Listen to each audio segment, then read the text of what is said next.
కానీ దానికి ఒక టీఆర్ఎస్ వాదన ఒకటి ఉందండి.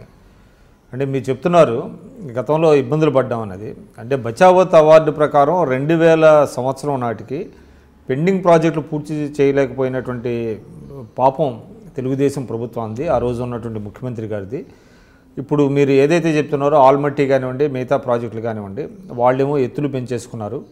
ఇక్కడేమో మిగులు జలాల మీద ప్రాజెక్టులు కంప్లీట్ చేయకపోవడం వలన నష్టపోయాము అనేటువంటిది టీఆర్ఎస్ ఆర్గ్యుమెంట్. ఇదే సార్, ఇదే ఈ తప్పుడు ఆర్గ్యుమెంట్ తీసుకొచ్చే జనాన్ని పక్కకు దోవబట్టడం.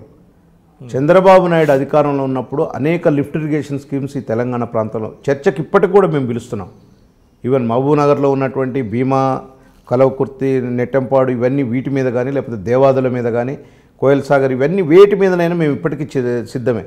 చాలా ప్రాజెక్టులు వారు మొదలుపెట్టారు. ఆనాడు ఉన్నటువంటి బడ్జెట్ ప్రకారం రూపకల్పన చేశారు. ఆనాడు ఉన్న బడ్జెట్ కూడా తక్కువ. ఆ ఉన్న బడ్జెట్లోనే వాళ్ళు ఎక్కడ తెలంగాణ ప్రాంతానికి ఏం చేయాలో అవి చేశారు చంద్రబాబు నాయుడు గారు. నేను అడుగుతా ఉన్నా ఈరోజు ప్రాజెక్టులు కూడా అండి, వీళ్ళు ఇవాళ నేను అడుగుతా ఉన్నా, ఇక్కడ మనకి రంగారెడ్డి ఎత్తిపోతల పథకానికి ఆనాడు సమైక్య రాష్ట్రంలో ఇది ఎవరు ఆర్గ్యుమెంట్ చేసినా వేరే రకంగా చేస్తారు, తెలంగాణ వాదం అంటారు. తప్పది. అసలు నువ్వు తెలంగాణ ఏర్పడ్డాక నీవు కృష్ణానది నుంచి, శ్రీశైలం నుంచి రంగారెడ్డి ఎత్తిపోతల పథకానికి నికల జరాలు 120 టీఎంసీలు తీసుకుంటాను నీ ఒక్కడి ఆర్డర్ వేసుకొని నువ్వు ఒక్కడి ప్రాజెక్టు మొదలు పెడితే లోయర్ స్ట్రీమ్లో ఉన్నటువంటి వాళ్ళు, ప్రభుత్వం కానీ ప్రజల పక్షాన వాళ్ళు మాట్లాడాలి కదండి. కానీ అంతకుముందు రంగారెడ్డి, పాలమూరు రంగారెడ్డి ఇచ్చారు. ఎప్పుడు ఇచ్చారు? జూరాల ప్రాజెక్టు నుంచి తీసుకోమని ఇచ్చారు. 70 టీఎంసీలు తీసుకోమని ఇచ్చారు. ఎప్పుడైతే నీ 70 టీఎంసీల నుంచి 120 టీఎంసీలు తెస్తుంటే, 50 టీఎంసీలు తెస్తుంటే తెలంగాణ వాడిగా నాకు కూడా సంతోషమే. కానీ నువ్వు కింద ఉన్నటువంటి రాష్ట్రాన్ని ఒప్పించాల్సినటువంటి అవసరం ఉందిగా. నువ్వు నికర జలాలు తీసుకుంటావా, లేకపోతే ఆ 90 రోజుల్లో వచ్చేటువంటి నీటిని వాటా గట్టి తీసుకుంటావా అనేది ఆ రాష్ట్రాన్ని కూర్చోబెట్టి. అంటే ఈ రెండు విషయాలు, ఈవెన్ కాళేశ్వరం కూడా వాళ్ళు ఒకటి రేజ్ చేశారండి. తప్పిది. కాళేశ్వరంలో కూడా చంద్రబాబు నాయుడు గారు లెటర్ పెట్టారని చెప్తారు. కాళేశ్వరంలో నువ్వు పోయినావు 4 అడుగులు ఎత్తు తగ్గించుకొని వచ్చినావు. ఈరోజు నువ్వు మహారాష్ట్రతో చాలా గొప్పగా చేసి వచ్చినని ఏనుగులతోటి ఊరేగినావు. 4 అడుగులు తగ్గించడం వలన తెలంగాణ ప్రాంత ప్రజల మీద అనేకమైనటువంటి భారం మోపినవి. ఇవాళ ఈయన చేసేటువంటి లిఫ్ట్ ఇరిగేషన్ స్కీమ్ ద్వారా 600 మీటర్ల ఎత్తు నుంచి నీటిని తోడి పైకి పోయాల్సి వస్తుంది. ఎందుకంటున్నా, అదే మీరు 4 అడుగులు కనుక తగ్గించకపోతే ఒక ఆర్గ్యుమెంట్ ఉందండి. మీరు ఏకపక్షంగా చెప్తున్నారు. ఈ రోజు కనుక ఎత్తు తగ్గించకుండా, ప్రాజెక్టు స్థలాన్ని మార్చకుండా ఉంటే అసలు సాకారం అయ్యేదా కాళేశ్వరం? అసలు ఈయన ఏదో గొప్పగా చెప్తున్నాడండి. నువ్వు సహకరించి వాళ్ళు ఏం చేసినావు? వైబిలిటీ ఉండాలి కదండి. నేను అడుగుతా ఉన్నా, ఆ రోజు 151కి ఫైనల్ అయింది. కాంగ్రెస్ పార్టీ నుంచి ఒక లెటర్ పోయింది అక్కడికి. కానీ ఈ ఘర్షణ వల్ల, రాష్ట్రం ఏర్పడే ఘర్షణ వల్ల అది పెండింగ్లో ఉంది.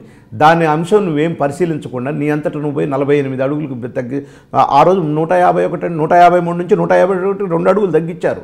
అది కొంతవరకే. నేనేమంటున్నా, ఇవాళ తుమ్మిడిహట్ నుంచి గ్రావిటీ ద్వారా కనుక వచ్చినట్టయితే ఈ బర్డన్ పడేది కాదు మనకి. నువ్వు మేడిగడ్డ వరకు తీసుకొచ్చి ఇవాళ మేడిగడ్డ దగ్గర నుంచి స్లంపులు తయారు చేసి లిఫ్ట్ ఇరిగేషన్ స్కీమ్ ఇవాళ 6000 మెగావాట్ల విద్యుత్ కావాలండి. దానికి 10,000 కోట్ల రూపాయలు సంవత్సరానికి కావాలి. ఇది ఎట్లా తెలంగాణ రైతాంగం ఎట్లా తట్టుకోవాలా? ఈ భారం అంతా ఎట్లా పడుతుంది?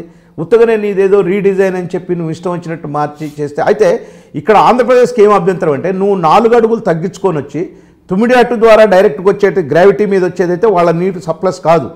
ఇక్కడ ఏమవుతుంది, వాళ్ళ నీటి వాటాల్లో కొంతమంది పోని ఒకవేళ వాళ్ళకు ఒక అనుమానం వచ్చింది, నివృత్తి చేయాల్సిన అవసరం రాష్ట్ర ప్రభుత్వం మీద ఉంది కదా. నువ్వు ముందు ప్రాజెక్టు డిజైన్ చేసుకున్నావు, గోదావరి జలాలు వాళ్ళకు కూడా పోవాలా, నీ వాటా ఎంత వస్తుందో నువ్వు చేయాలి. వాళ్ళు అడిగింది అదే, మీరు ఏ రకంగా చేస్తున్నారు, మీ డిపిఆర్ ఒకసారి మాకు ప్రజెంట్ చేయండి అన్నారు. అంటే కాళేశ్వరం మీద ఆంధ్రాకి అభ్యంతరం ఉంది. డెఫినెట్గా ఆంధ్రాకి ఎందుకు అభ్యంతరం ఉందంటే, వాళ్ళకి ఒక అనుమానం, గోదావరి జలాలు వీళ్ళు ఏదైతే ఇక్కడ మేడిగడ్డ దగ్గర కడుతున్నారో, ఈ కట్టే దాంట్లో వాటర్ మొత్తం కూడా ఇదైపోయి అక్కడ కిందికి పోయే వాటర్ సర్ప్లస్ అవుతుందని చెప్పి, వీళ్ళకి సర్ప్లస్ వస్తుంది, మాకు తక్కువ వాటర్ వస్తుందని చెప్పి వాళ్ళు ఒక అబ్జెక్షన్ రేజ్ చేశారు. ఆ అబ్జెక్షన్ని నివృత్తి చేయాల్సిన అవసరం ఉంది. అది చేయకుండా లేఖ పెట్టాడు చంద్రబాబు నాయుడు గారు లేఖ పెట్టారు కాబట్టి మళ్ళీ తెలంగాణకు వ్యతిరేకం అనే మాట మాట్లాడితే ఎక్కడి వరకు సమంజసం ఇది? అందుకని ఈవెన్ సాగర్లో నీళ్లు ఏంటి, త్రాగునీరు సాగునీరుకు కావాలి.